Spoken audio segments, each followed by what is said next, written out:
امریکا یو ځل بیا افغانستان ته خپل پوځیان راستوي. امریکایي سناتور مایکل والټز ویلي چې امریکا په نږدې راتلونکي کې د داعش او القاعدې د ځپلو لپاره یو ځل بیا افغانستان ته خپل سرتیري واستوي.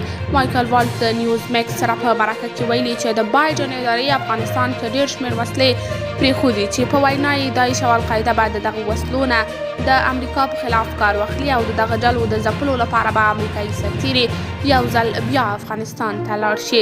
تر دې مخکې د امریکا پخواني ولسمشر ډونالډ ټرمپ هم افغانستان کې د پرېښودل شویو امریکایي وسلو په اړه اندېښنه څرګنده کړې وه او ویلي یې و چې که بل ځل ولسمشر وټاکل شي نو له طالبانو د امریکایي وسلو د بیرته اخیستو لپاره به افغانستان ته د دې هېواد سرتیري ولېږي.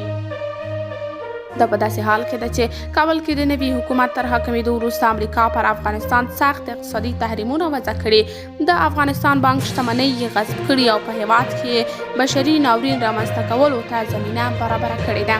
قدرمنو لیدونکو، تاسې د دې موضوع په هکله څه نظر لرئ؟ نظریات مو راسره په کمنټ کې شریک، ویډیو لایک او چینل سبسکرایب کړئ.